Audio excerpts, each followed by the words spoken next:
La pression sociale est immense au Japon, et le travail est au centre de la société. La valeur d'un individu dans la société se mesure au travail. La pression à la réussite est aussi extrêmement importante, ce qui engendre une forte compétition. La pression à la réussite démarre dès le plus jeune âge pour les enfants japonais. En effet, leurs parents, mais aussi la société, attendent d'eux une réussite scolaire impeccable. En conséquence, les élèves japonais entrent en compétition pour rentrer dans les meilleures écoles. Mais cette pression à la réussite, ainsi que cette compétition acharnée, ont des conséquences dramatiques. Les élèves japonais sont les plus stressés au monde, et un quart des enfants au secondaire souffrent même de dépression. Et tout ça à cause de la pression à la réussite que leur imposent non seulement leurs parents, mais aussi la société. Cette pression à la réussite va si loin qu'elle va jusqu'à pousser au suicide. En effet, au Japon, le suicide est la première cause de mortalité chez les jeunes. Et le nombre de ces suicides est en constante hausse depuis des années. En 2018, le nombre d'enfants qui se sont suicidés a atteint un record. 250 cas ont été recensés pour l'année scolaire 2017-2018. Un pic de suicide est enregistré avant la reprise du second semestre en septembre. L'année scolaire démarre en avril au Japon. Ce sont les lycéens qui en sont le plus touchés. Mais il existe aussi de nombreux cas au collège et même au primaire. Cette pression acharnée et cette compétition sans merci mènent aussi à certains comportements. Le harcèlement scolaire, qu'on appelle Ijime, est un véritable fléau au Japon. Dans des classes surchargées de 40 élèves, avec en plus la pression scolaire qui leur pèse sur les épaules, les élèves cherchent des cibles pour se défouler. Ils trouvent donc une victime en fonction de sa différence ou même de son comportement. Il suffit par exemple de sortir un peu du rang pour y être exposé, ou ne serait-ce qu'affirmer son individualité. À noter que l'appartenance au groupe est primordiale. Mais les victimes sont aussi choisies en fonction de leurs différences, comme par exemple un handicap ou des origines étrangères. Ces actes existent depuis une trentaine d'années. L'Ijime peut aller jusqu'à mener au suicide. L'Ijime est très présent au collège, mais il peut aussi démarrer dès l'école primaire. La majorité des professeurs ferment les yeux sur ces comportements, mais certains y participent eux-mêmes. Cependant, une minorité y met aussi fin. Dans tous les cas, on minimise absolument l'Ijime. En effet, les établissements refusent que ces drames viennent salir leur réputation. Le film d'animation Eiga Koe no Katachi, ou Silent Voice, dépeint très bien l'Ijime, ainsi que le manga Raifu, ou Life, dont l'autrice a elle-même souffert d'Ijime. Mais après la pression à la réussite, il y a maintenant la course à l'emploi, qu'on appelle shokatsu. En effet, après une compétition acharnée pour entrer dans les meilleures écoles, à la fin de leurs études, les jeunes sont en compétition pour décrocher le meilleur emploi possible. La plupart de ces jeunes cherchent à devenir salaryman, terme spécifique japonais qui s'inspire de l'anglais. C'est le nom des employés au Japon. Là aussi, la pression sociale est immense, car ne pas décrocher un emploi à vie serait une honte, non seulement pour la famille, mais aussi pour la société. Mais cette obsession de l'emploi à vie est en fait très récente. Dans les années 90, au Japon, une grande crise économique a eu lieu, ce qui a causé beaucoup de précarité, ainsi qu'une raréfaction de ces emplois à vie. Depuis, les jeunes japonais sont obsédés par la sécurité de l'emploi à vie et ne prennent plus de risques. Et dans cette course à l'emploi, seule une minorité pourra trouver un emploi à vie. Pour cette raison, 5% seulement des jeunes japonais sont confiants pour leur avenir. Ceux qui échouent dans la course à l'emploi sont condamnés à vivre dans la précarité. La moitié des jeunes qui travaillent sont précaires. La nouvelle génération se montre très docile dans le monde du travail. Certains patrons d'ailleurs s'en réjouissent, tandis que certains jeunes, eux, vont jusqu'à parler d'esclavage.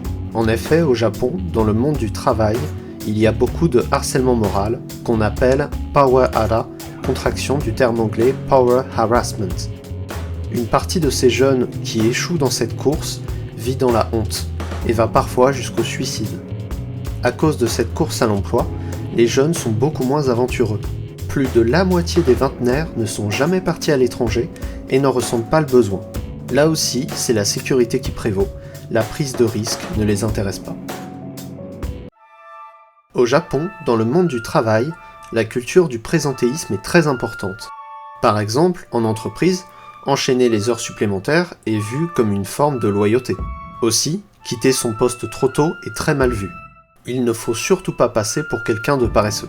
Et donc, on enchaîne les heures supplémentaires sans sourciller. En conséquence, quitter son travail à 22 heures est considéré comme tout à fait normal. Au Japon, la durée légale du travail est de 40 heures par semaine, avec 45 heures supplémentaires par mois maximum. Aussi, le gouvernement a pris des dispositions pour encourager les employés à quitter leur poste à 22 heures. Mais à cause du poids des mentalités, tout cela n'est pas respecté. Après la fin du travail, la journée des employés n'est pas pour autant finie. Après le travail, les employés ont pour coutume de se retrouver au bar pour boire de l'alcool et faire du karaoké. C'est la tradition du nomikai. Les employés, épuisés ou même ivres, rentrent très tard le soir et parfois même prennent le dernier train. Il n'est pas rare d'en voir effondrés de fatigue dans le métro. Le vendredi soir notamment, il y a 3 fois plus d'hommes effondrés ou ivres. Aussi, les congés sont très peu utilisés au Japon. Et là aussi, c'est parce que c'est mal vu. En s'absentant, on donne plus de travail aux autres, et en plus, on passe pour un paresseux. Normalement, 3 semaines de congés payés sont prévues pour les employés, mais en moyenne, seule la moitié est utilisée. À cause de la culture du présentéisme et du harcèlement moral, la majorité des employés se sentent stressés par leur travail. Encore pire, le Japon a le plus haut taux de burn-out au monde. Il existe même la mort par surmenage, qu'on appelle karoshi. Bien que la majorité de ces morts soient naturelles, une partie sont des suicides, qu'on appelle karoshi-satsu. Chaque année, près de 200 cas de karoshi sont recensés. 20% des actifs risquent d'en être victimes. Il faut dire qu'un quart des employés travaillent au moins 60 heures par semaine. En 2015, un cas de karoshi a vivement ému l'opinion publique. Le 25 décembre, le jour de Noël, Matsuri Takahashi, une jeune employée d'une grande agence publicitaire, Dentsu, s'est suicidée. Elle avait effectué pas moins de 103 heures supplémentaires rien que pour le mois d'octobre. Son employeur l'a forcée à n'en déclarer que 70, la limite fixée par l'entreprise. Mais même face au drame, un ancien cadre de Toshiba reconverti dans l'enseignement universitaire, Hideo Hasegawa, ne s'est pas privé de donner son point de vue sur les réseaux sociaux. Il a déclaré « Il est lamentable de voir une personne se suicider simplement parce qu'elle fait plus de 100 heures supplémentaires mensuelles. Si vous avez la ferme volonté d'accomplir votre travail professionnellement, vous ne comptez pas les heures supplémentaires. » Face à une levée de bouclier générale, il s'est ensuite excusé. En tout cas, cela montre bien qu'il y a encore une certaine mentalité qui persiste dans le monde de l'entreprise. Pour autant, il y a quelques avancées. Par exemple, pour créer une meilleure atmosphère de travail, une entreprise, Furry Corporation, encourage depuis quelques années ses employés à ramener leur chat au bureau. Les employés sont aussi encouragés à adopter un chat abandonné grâce à une prime de 5000 yens, soit 36,70 €. Et cela marche, puisque les employés communiquent plus entre eux et se sentent moins stressés. La productivité a même augmenté. Aussi, chaque année, au début du mois de mai, a lieu la Golden Week, une semaine avec plusieurs jours fériés. En 2019, elle était exceptionnelle, car suite à l'abdication de l'empereur en faveur de son fils le 30 avril, pour fêter l'événement, les autorités ont décrété 10 jours fériés de suite. Malgré les nombreux Japonais qui s'en sont plaints, ne sachant pas ce qu'ils allaient bien pouvoir faire, une importante partie des Japonais ont réservé leur billet de train pour partir en vacances, et en ont bien profité. Beaucoup de personnes âgées considèrent encore que le travail est une valeur centrale dans la société. Une bonne partie d'entre elles ne veulent pas s'arrêter de travailler, et souhaiteraient même continuer jusqu'à au moins leurs 80 ans. D'ailleurs, certaines travaillent encore bien au-delà de l'âge de la retraite. L'âge légal de départ à la retraite est fixé à 63 ans pour les hommes et 61 ans pour les femmes, mais le gouvernement ne s'interdit pas de le repousser à 70 ans. Il faut toutefois préciser que le travail permet à ces personnes âgées de ne pas sombrer dans la précarité à cause de faibles pensions de retraite et de garder du lien social. De plus en plus de retraités sombrent dans la précarité et le nombre de suicides de personnes âgées augmente depuis des années.